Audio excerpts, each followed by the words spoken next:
This happened well over 20 years ago, but I remember most of the details as the imagery was seared into my brain. Call it a core memory, if you will. I was around 6 to 7 years old and living in a very quiet suburban area. My parents often entertained guests and drank beers in the kitchen all night, and their friends would often be the parents to the two of my best friends growing up. We were allowed way too much freedom as kids, and were often left alone for hours. Normally, we'd be just in the backyard playing since it was lit at night and enclosed by a tall fence, but it had rained hard that day, possibly still raining at this time too, and we weren't allowed out. So we tried to play hide and seek in my bedroom. We were not very inventive. In any case, to make the game harder, the seeker couldn't turn on the bedroom light and had to rely on the hall light and the very dim street light that comes in through one of the windows. As a hider, I immediately threw myself into the half-dozen pillows on my bed and hoped that they would conceal me better than my other hiding friend. No idea where he ended up. Soon enough, too, I heard the door open and could just barely see the hallway light coming in from between pillows. Way too many seconds passed without a sound. No rustling or signs of seeking, and so I peek out from my hiding spot to find myself completely alone in the room. That was strange. I didn't have long to rack my tiny child mind for long, though, because almost immediately my window caught my attention. There was a shadow slowly crossing in between the streetlight and my blinds in the shape of a head and a very distinctive, long triangular shape being held up as if to strike. I get absolutely freaked out by this, scramble off my bed, and run into the kitchen where I see my two friends looking equally scared and confused. But I also noticed that the adults were laughing their heads off, so I began to relax at that. It was clearly just a prank, and they got me good. Wait, who had the knife? I ask, as I realize that someone could have gotten hurt since they were pretty darn buzzed at this point. The laughing stopped immediately, and every single person stared in my direction. I don't remember the conversation particularly well because my panic came back tenfold at this point, but apparently my other hiding friend saw the shadow in the window before he was able to hide and sprinted out of the room, leaving me, thanks bud, and he told the adults that he saw something in the window but they didn't take him seriously, just a kid's imagination. But as soon as I seemed to have corroborated the story, adding a knife into the mix, I was asked more questions while the husbands ran outside to see if anyone was in the yard. Nothing was found outside. The area in front of my window was mostly asphalt driveway, so there was no evidence of someone directly or recently standing there. But the small garden directly under my window did have some footprints in it, but the tipsy adults couldn't definitively say that they weren't my parents' footprints, and there were no muddy steps outside of the garden either. The incident was again chalked up to a couple of silly kids hyped up on sugar or something like that. But my best friend and I, we both remember what we saw that day. And, like I said, it seared into my mind.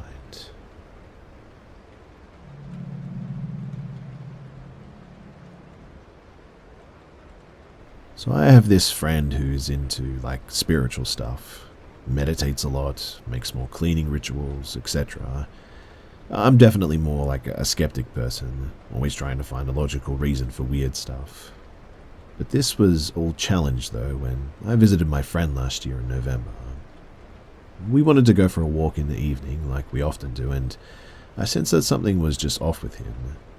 When I asked him, he told me that there's something in this apartment, something weird.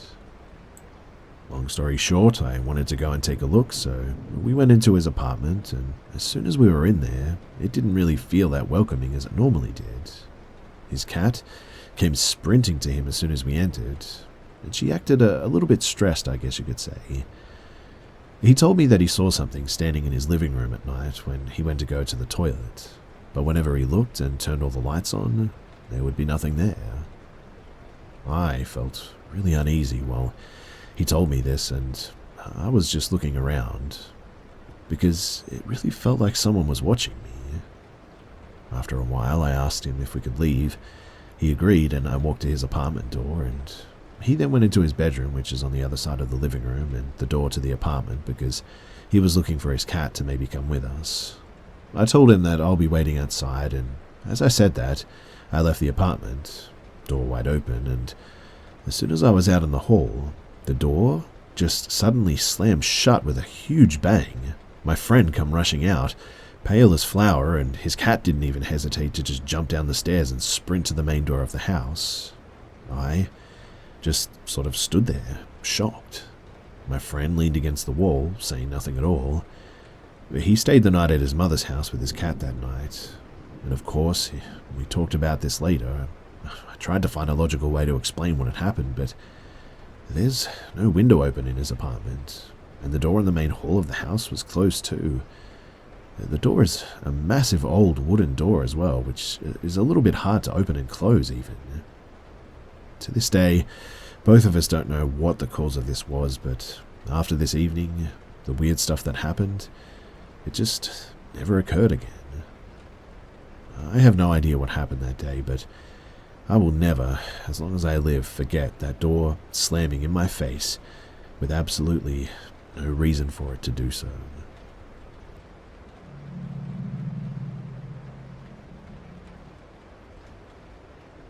So I was walking down the trail that exists outside the subdivision that I used to live on. It was broad daylight, and there was a road that cars frequently drove down 10 feet off of the trail. But there was a thicket between the trail and the road that would have obscured the vision of drivers passing by. As I'm walking down the path nearing the entrance to my subdivision, I encounter a woman standing in the middle of the path. She says that her phone died, or some such excuse, I don't remember exactly, and asked me if I could let her use my phone to call someone. Now, I had read some stories here by this point, and even though I was a 5'10" dude and around 250 pounds, while she was probably like 5'6" at best and half my weight, I was immediately suspicious and a little bit fearful. I did, however, give her my phone. I probably shouldn't have, but it's very hard to decline a simple request for help like that when you're just put on the spot. Still, I was wary and on high alert. And well, my fears were immediately realized as, in the next moment, I hear the sound of movement in the thicket. I immediately whipped around and see this man emerging from the thicket who is even smaller than this woman. He doesn't say a word to me and doesn't even really react to my whipping around and noticing his presence. He just walks up to the woman's side. I didn't notice much reaction from her end on this too. They clearly knew each other, and stood there until she held my phone back out to me, the call having been unsuccessful. I grabbed my phone, turned around, and I walked away. Now, there are two explanations that I can think of as to what happened here. One is that it was very much a classic setup, but the guy thought better of it and bailed on that plan, whether on account of the size difference or because I was visibly on edge and anticipating something. I do think that this is probably what happened, but it's odd to me that he never seemed to react much to me turning around and seeing him. If he had been creeping up on me and inadvertently made too much noise, I would not have expected him to keep on casually just strolling over as if nothing had happened. I guess it's also possible that he just decided against using me as a mark and emerged from his hiding spot without a care in the world because he'd already decided that it was a bust. Or two, this guy just happened to leave his girlfriend or wife or whatever's side to cross through the thicket and out towards the road for whatever reason, and just so happened to return to her at that time. But I have a hard time believing this one because it just doesn't make any sense for him to be on the opposite side of that thicket where the road was, unless he was like waving cars down for help or something. But it's not like that thicket totally blocked my vision of the road, and I had a lot of time spent approaching the woman once she had entered my line of sight before I'd actually crossed her on the trail. Plenty of time to notice someone mucking around on the opposite side of the thicket. Add on to that the fact that she made no mention of this guy prior, and I don't find this explanation too likely. Which means that I was probably almost set up for something horrible.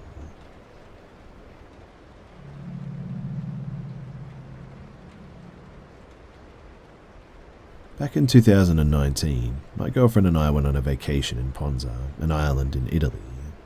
Everything went well, except that the last day, we would have gone back home the morning after.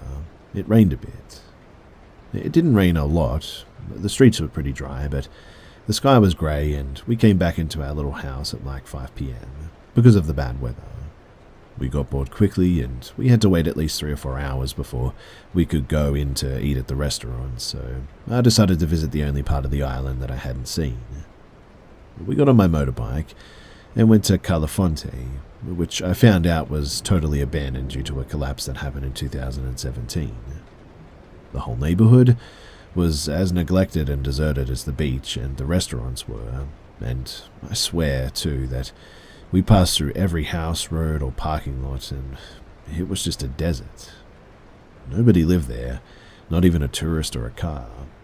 I think that the collapse of the beach made that spot less interesting, I guess. Anyway, I kept driving in that neighborhood until I ended up in a road and street near a football field.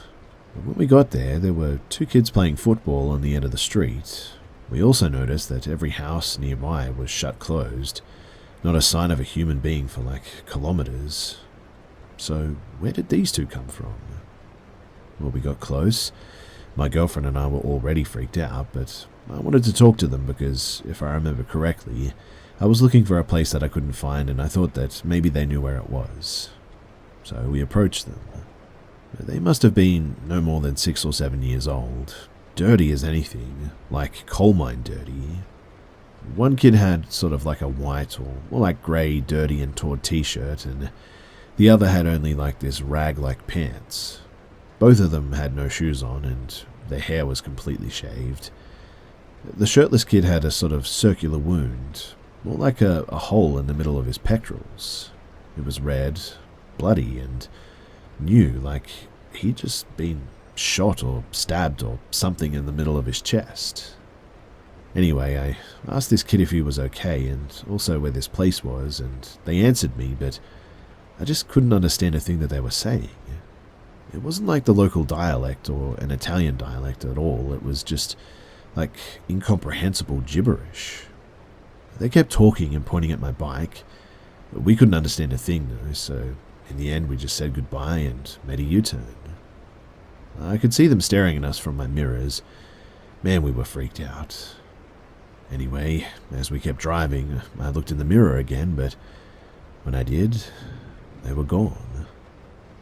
Now, there was just absolutely no way that these kids could have disappeared like that. There was nowhere for them to go, but not that quickly anyway. In the end, we just got out of there, and I can't confirm 100% for certain if it was a proper paranormal encounter or maybe it was just the 2 kids ducked down or something somewhere, but it was a really weird experience and something that I just cannot explain.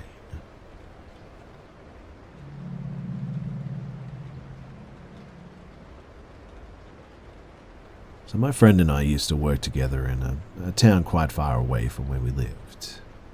To get there involved an approximately 90-minute journey, including a 45-minute train ride. One day I called in sick to work, meaning that my friend had to make the commute in by himself. When he got home that evening, he called me about an unsettling encounter that he had that morning. He told me of an old man on the train platform had struck up a conversation with him, and the conversation was quite pleasant, so they ended up sharing a booth on the train. He described the old man as probably in his 70s, smartly dressed with a friendly demeanor. The conversation was the typical small talk you'd imagine having with a stranger.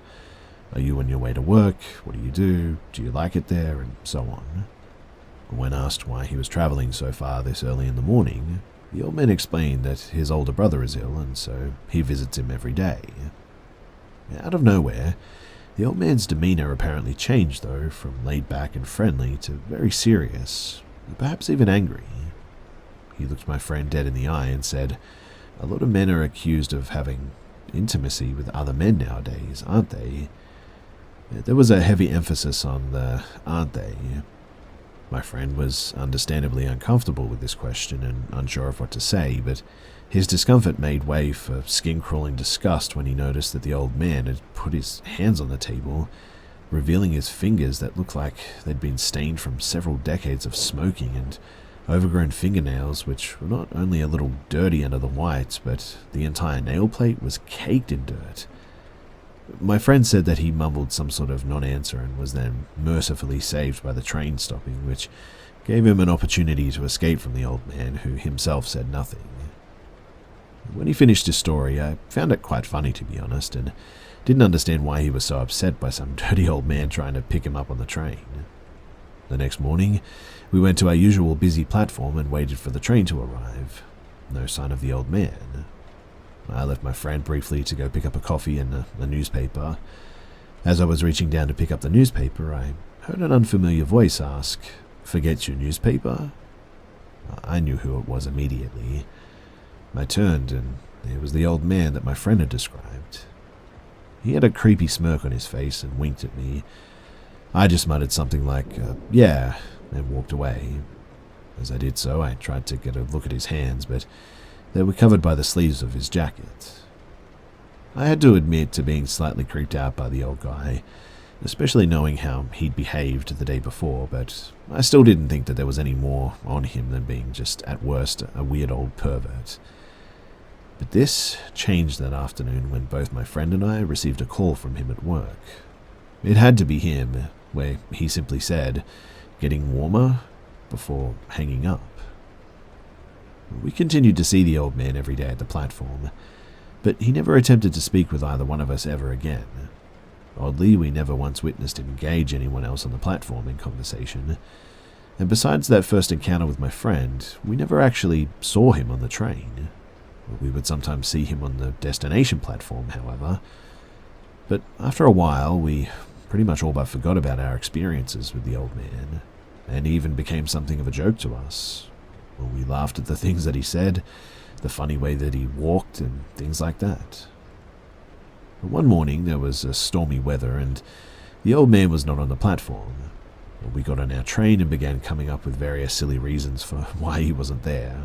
This may sound a bit odd to you as well, but when you're traveling for 90 minutes with the same person every day, it can be difficult to find things to talk about, and you find yourself clinging onto any little thing, really. Anyway, our train had various stops to make on its way to our destination, and after about 20 minutes or so, it started to slow down for one of them. We were talking and laughing about the old man.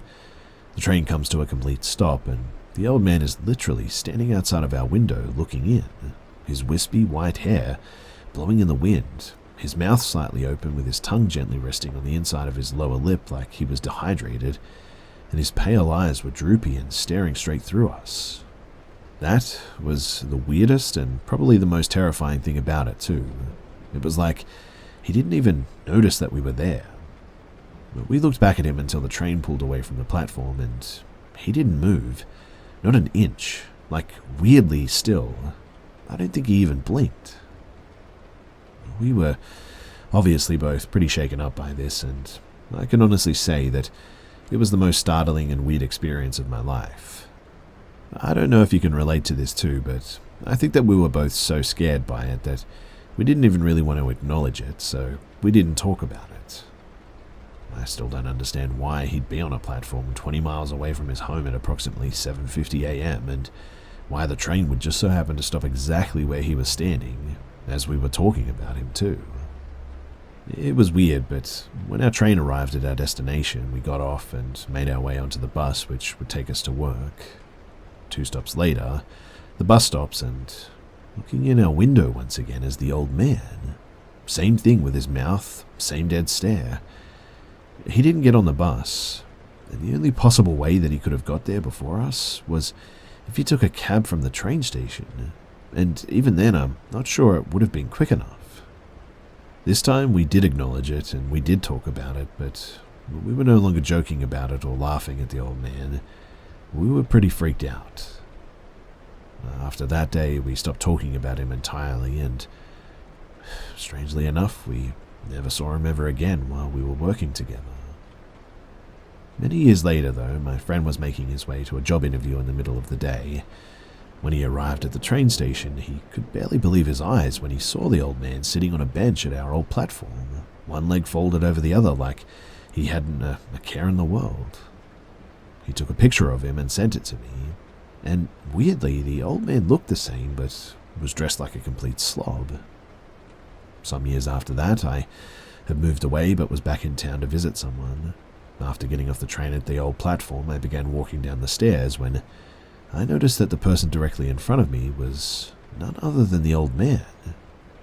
During another visit, I stopped off somewhere for breakfast and noticed him sitting alone at a table. He didn't eat or drink, but after a while he got up, picked up an empty plate and cup from his table and walked into the back of the place with me. None of the staff seemed to notice this, and the old man didn't come back out. Last year, my grandfather unfortunately passed away suddenly, and shortly after this, my grandmother took a very sudden turn for the worse herself. After a long stay in the hospital, she was put in a nursing home. Within days of her arrival, they were informed that Gran's life was coming to an end and encouraged us to be with her. I made my way there as soon as I could, and when I got out of the elevator on my Gran's floor, I once again saw the old man sitting in a chair. He wasn't looking at me or even in my direction. He was looking straight down at the floor.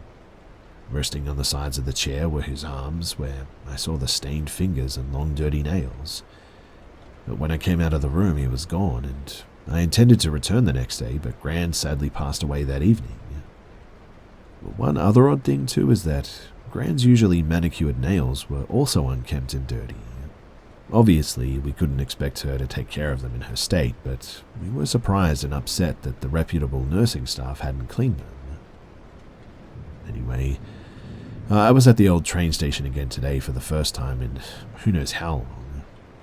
I sort of half expected him to be there, as I've been thinking about him and mentioned him recently, but thankfully this time he wasn't. Now, I know that a lot of this is already strange enough as it is, but the weirdest thing is that every single time that I saw this guy, it just seemed like he never aged. Not one bit.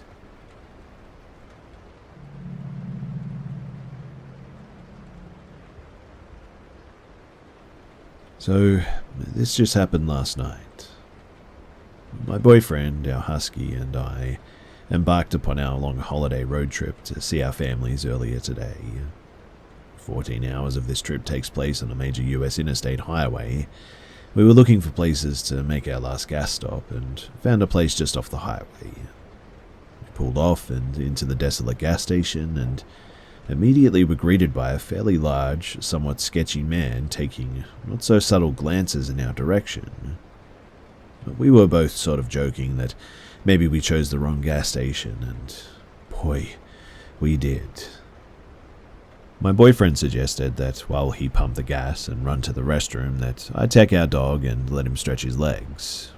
But being a city girl, I know to always carry my mace and phone, especially at night, and so we diverged as I started to make my way towards the ill-lit side of the gas station, and my boyfriend to the restroom.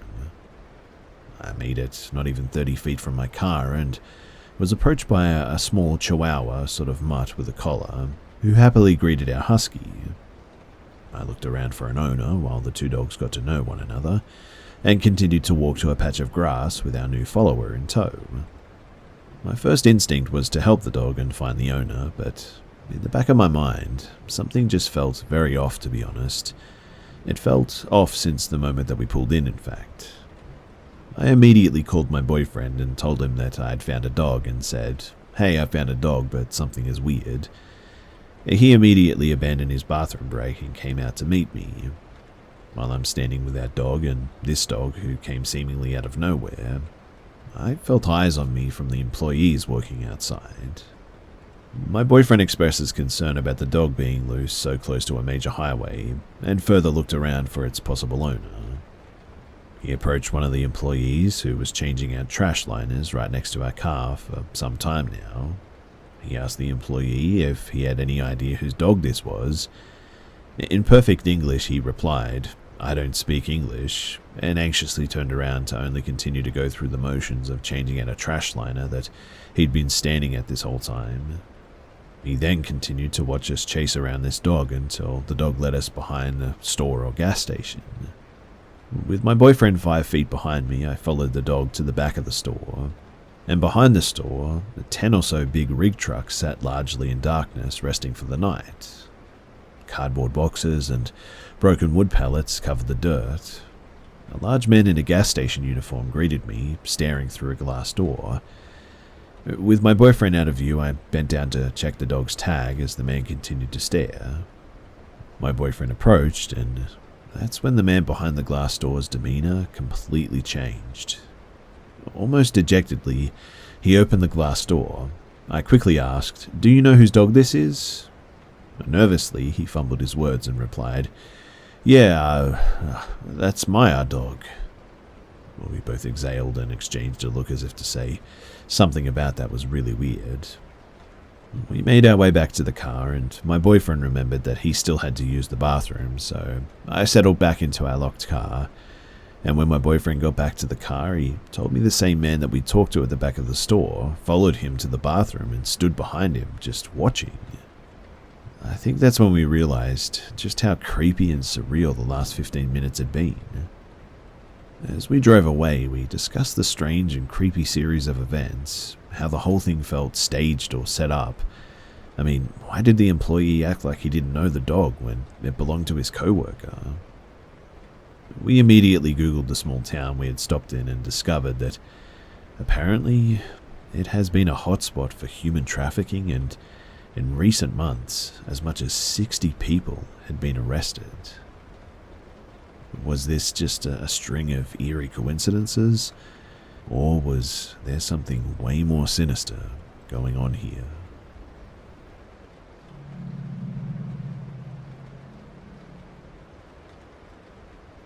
I've thought my house has been haunted for a long time now, but recently it's been getting to me a lot more. I've had a few experiences. Normally they'd be pretty big ones, but always happened few and far between. My family lives on an old farm, 15.5 acres, pretty big with forests and a very nice place with 3 main barns.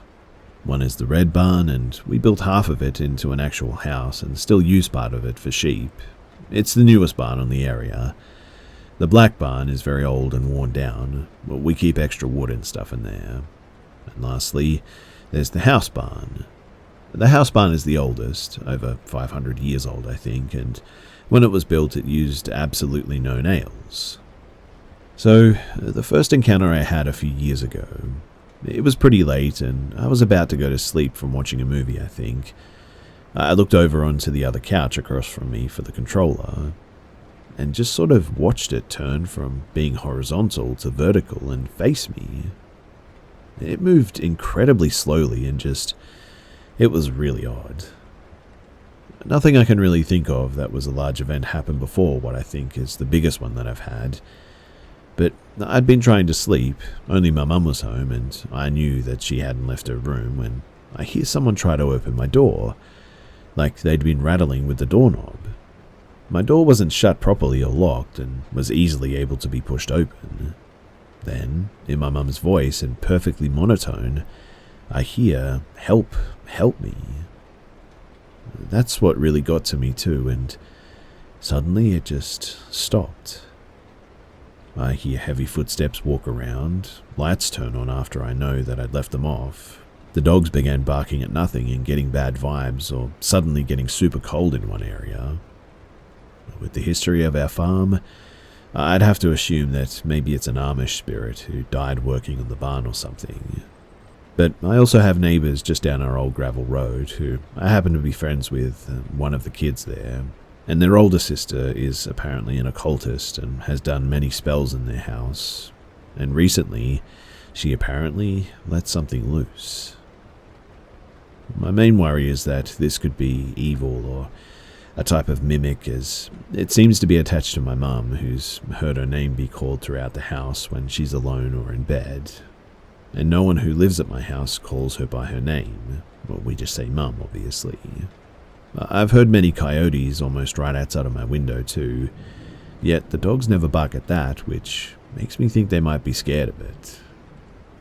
I don't know, but I would like to figure it out and see if there's even one spirit here or any at all. I'm pretty paranoid about these sort of things and don't want anything to happen, and would be very open to suggestions as to how to move forward from here.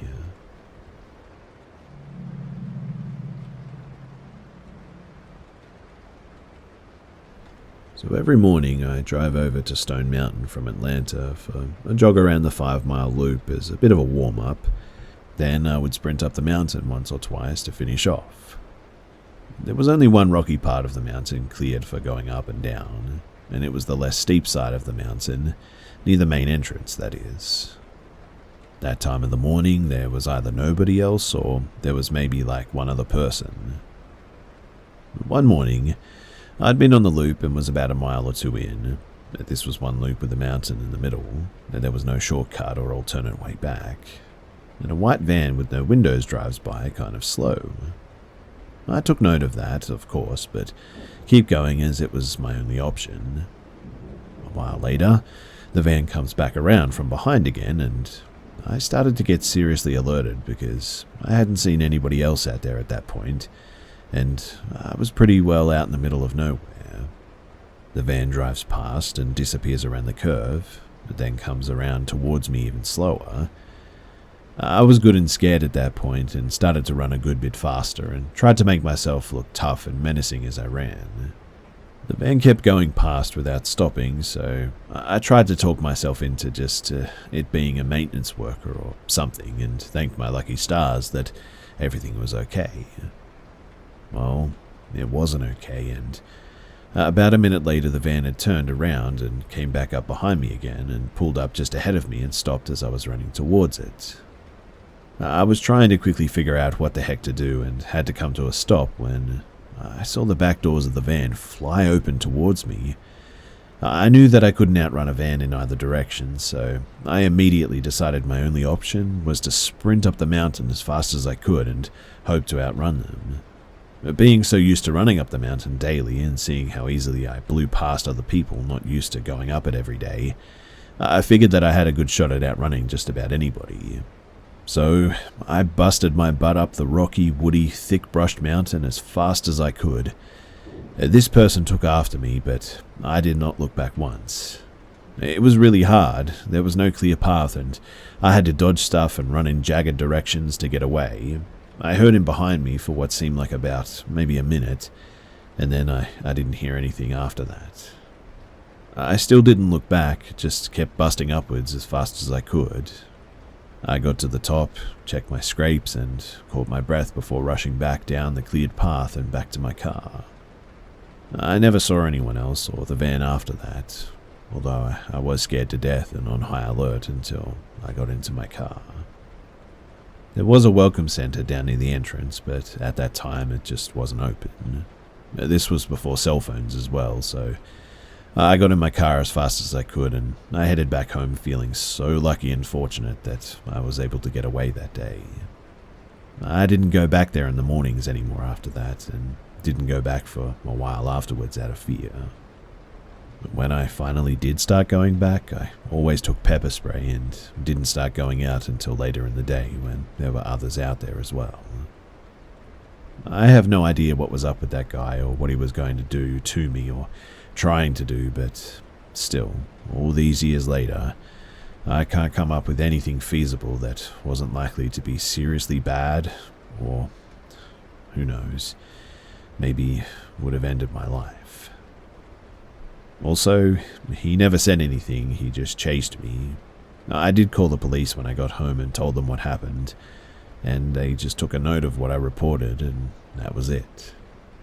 After that, I never heard anything else.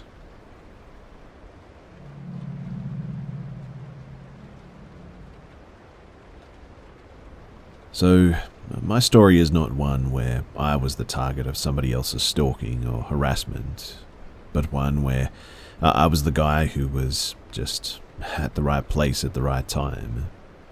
And I'm fairly certain that my inadvertent intervention may have saved someone that I'd never met from, well, who knows what. So, this was back in 2015 or 2016. I'm a career tow truck driver, and at this point, I'd been towing cars for almost most of my adult life, and will likely do so until I either retire or I pass away, whichever comes first. At the time, I was working for a pretty small towing company with only 2 employees, and we rotated who was on call each weekend.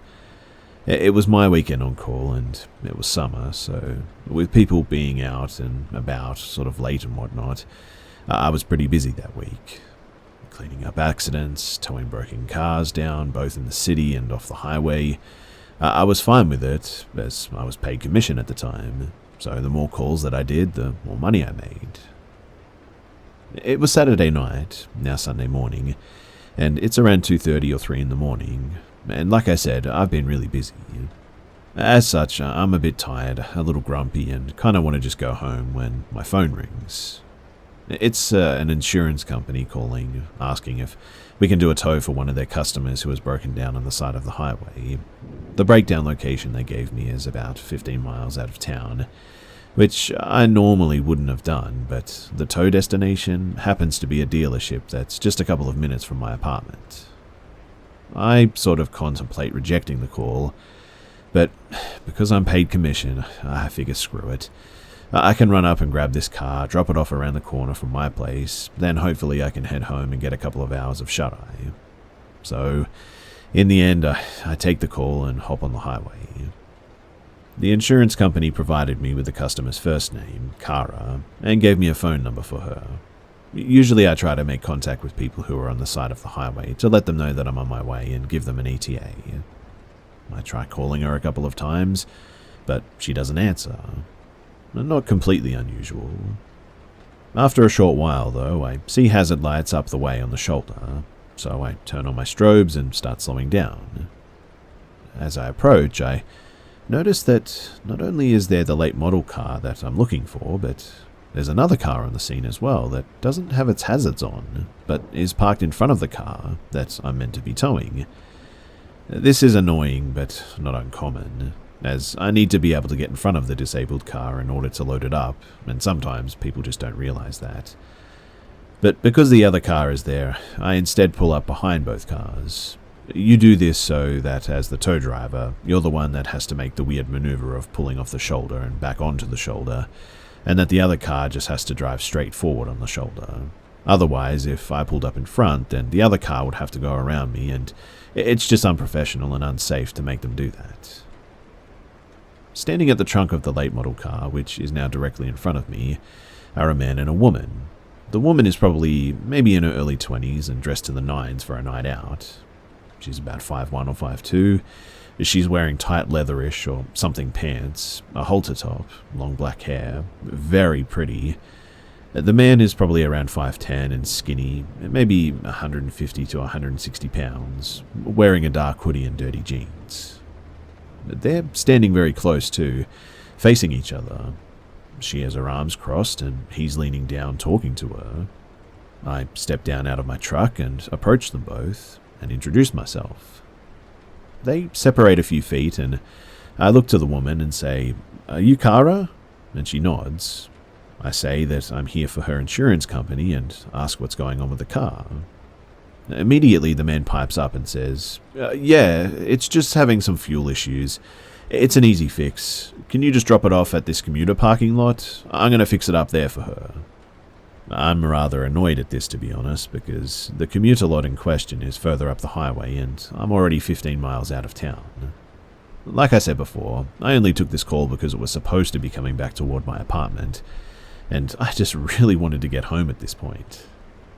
Not only that, but in order to change the original tow destination, I would have to call the insurance company back, wait on hold for who knows how long for a representative, and then on top of that, let them know of the change and try to get them to pay me extra for the deadhead miles back home after unloading. And I really didn't want to do any of this. And thirdly, this is a late model car. I'm no mechanic, but it's new enough for whatever is wrong with it that it's likely covered under warranty anyway. So the dealership is really the best place for it to go anyways. I explain all of this to the guy, but he's just not really having it.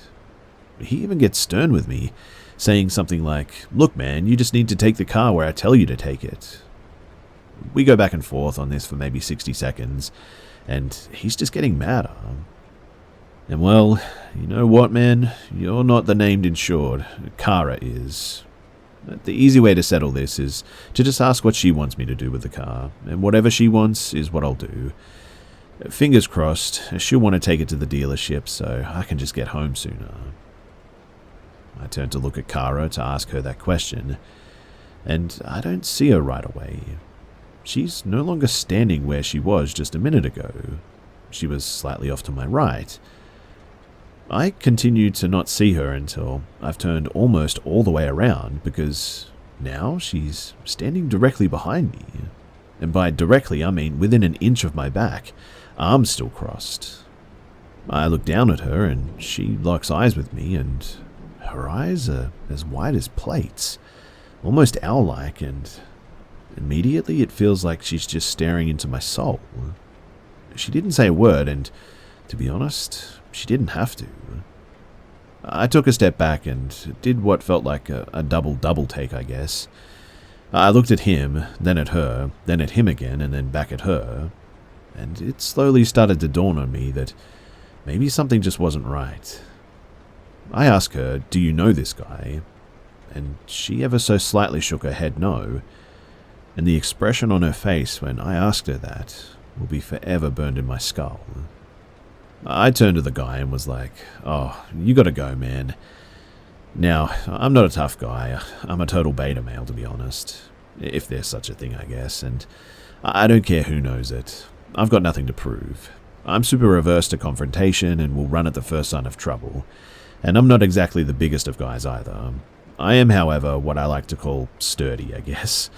I'm 5'8" and 240 pounds. I have a bit of a gut, but I also have big thighs and broad shoulders, and people are generally surprised to find out that I weigh as much as I do. And quite honestly, I think that might have been my saving grace for what happened next. Because without a word, the guy starts to move for Kara, and I move to stay in between them. He tries to push me out of the way by shoving me in my chest, but because I believe he underestimated my weight, only pushed me hard enough to make me take a single step back. Immediately, I took that step forward towards him and body checked him hard as I could really, hard enough to completely knock him over, basically onto his butt. Because we rotated during the back and forth push bit, Kara is now in front of me to my right, somewhat between me and the guy who's trying to scramble to his feet. I reached out and snatched the poor girl up by her wrist, spun her towards my truck and yelled for her to get into the driver's seat, and she does. I turn back to the guy who's standing up again at this point, and he's breathing really hard. He gets right up in my face, but doesn't do anything, just breathes at me. I stare him right in his face, and mustering up the best dad voice I can muster, just say, "You need to go."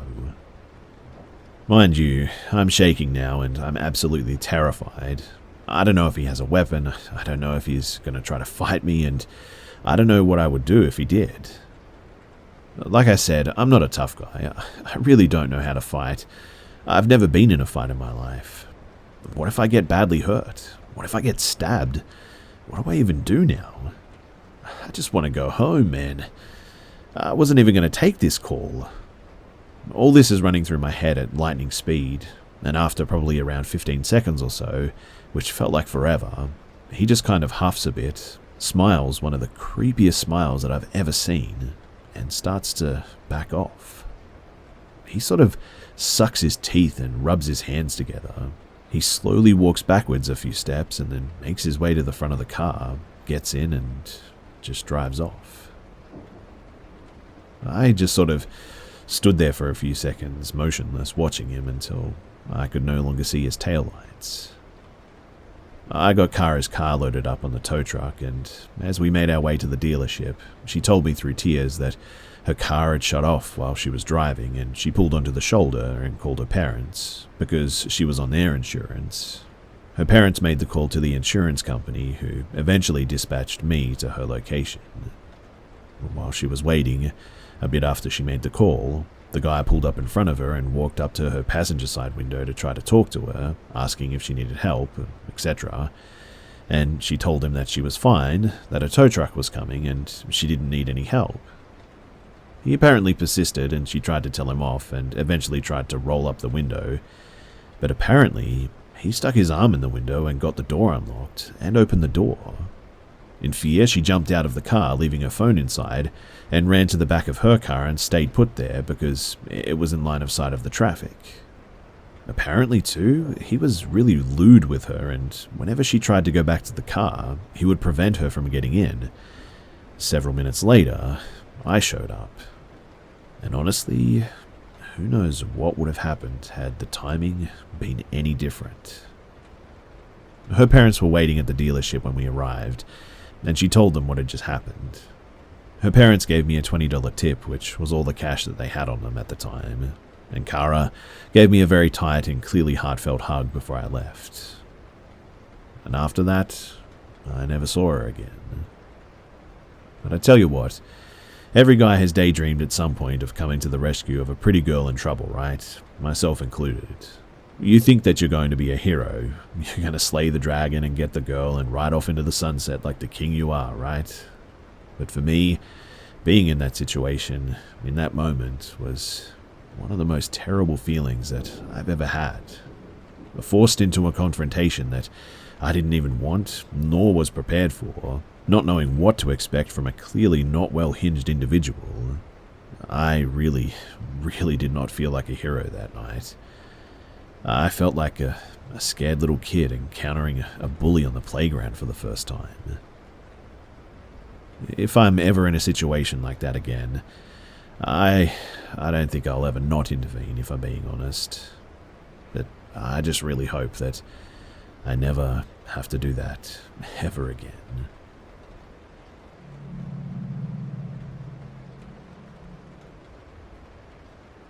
So, to preface this story, I was about 15 to 16 years old at that time.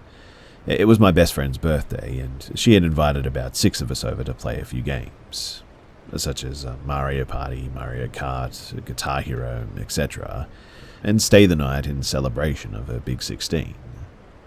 At this get-together, there were 5 girls, including me, and 1 boy. After a while, my best friend asked if we would like to go to the playground, which was about a 10-minute walk away from her house. And of course, being stupid teens, we agreed, not thinking about how it may be dangerous, since the majority of us were young girls and it was currently 10 p.m. Anyways, we walked down to this park and continued playing Grounders when we arrived, which, if you don't know, is a game commonly played in elementary schools. The rules are that one person is it, and the person who is it must close their eyes and try to seek the other players as they hide on the playground equipment in order to tag them. But there's a catch.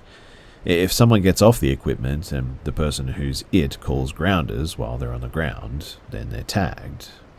Yeah, I know, it's a pretty childish game, but it was fun. After a few rounds, we got bored and decided to huddle around in a circle in the center of the playground equipment. We were just talking, joking around, when suddenly I heard what I thought to be something like rocks. It was hitting the chain link fence that resided on the back of the playground. I sort of hushed the group. I looked over at my best friend asking if she heard that too, and as everyone looked at me like I had 10 heads, she asked what I meant, and when I told her that it sounded like somebody was throwing rocks at the fence behind us, she responded with the classical, "Ooh, it's a murderer coming to get us." Naturally, I just glared at her, flipping her off. She knows I get paranoid sometimes, but I have a very good intuition, and something just felt off. A few more minutes later, after some more rocks were thrown at the fence, and I obsessively stared down the area behind the fence, which was all woods, beside the houses on the left and the right of the playground. In paranoia, I noticed a light weaving its way through the branches of the trees. At first, I thought maybe it was just a headlight of a car that was coming down the street that connected to the street of the park, since you can vaguely sort of see the headlights of oncoming traffic through them anyway. But I soon realized that there was only one light, and it was bouncing up and down like it was being held by someone who was walking. I quickly pointed it out to the group around me as we all snapped our heads over in that direction. And coming up alongside of the nearby house on the left side of the park was a man who wore a hat, some white baggy and dirty sweatpants, and a black coat. He was holding a flashlight, not the one on your phone, but an actual flashlight. He was too far away to guess his age, even when he sat on the swings closer to the playground equipment that we were on. But we all collectively agreed that it was strange, since he seemed I guess from his clothes, to be at least mid-20s, and just sort of came out of the woods by himself to sit and stare at a load of kids. After a brief discussion, we agreed that maybe he was waiting for a ride or was just resting for a moment, and so we tried to brush off the fact that he was sitting and so intensely staring at us. However, we started to take note that after a few minutes of us resuming our very competitive game of grounders, that this stranger was slowly inching his way closer to our group. He went from sitting on one of the swings furthest away, to the next swing a bit closer, to the equipment that we were on, to the next, until he was just about maybe 10 feet away from our game. Mind you, the whole time he just sat there, watching us. At this point, all of us have noticed the strange man attempting to get closer to us, and in an attempt to remove ourselves from a potentially dangerous situation, we made a group decision to just leave. Getting up, we all piled off the playground equipment, and in pairs of two, we walked down the stairs on the side furthest away from the creepy man. As we attempted to casually walk away, I kept my eyes glued on this figure though, and as we neared the end of the street, he got up. Slowly at first, the man started to trail behind us, keeping his distance. I decided to keep my mouth shut at the time because we were about to make a turn anyway. I thought that if he continues to follow us instead of going the other way, that I'd bring it up to the others. And wouldn't you know it, the creep stays hot on our heels, not only following which turn we took, but he also started sprinting towards us, screaming at us all amounts of expletives. At this point, the whole group burst out into a sprint. The adrenaline that I felt made me run so fast that I was ahead of everyone else. Everyone was ushering each other to run. I didn't even take a second to see if the others were behind me. That was until I heard my best friend struggling to run. She has pretty bad asthma. I instantly felt horrible for running off on her, so I ran back by her side, grabbing her hand and quite literally dragging her along, repeating things like, "Deep breaths, you've got this, come on, we have to go now." This whole time the man was still running and screaming behind us and was catching up quickly. At this point, both me and another girl in the group took it upon ourselves to get my best friend moving as fast as possible, both taking a hand and running at a pace that she could keep. Luckily, this park was only about a 10-minute walk away from my friend's house, even if that much. And as we all piled in through her garage door, I turned to see this delusional man start running up her driveway.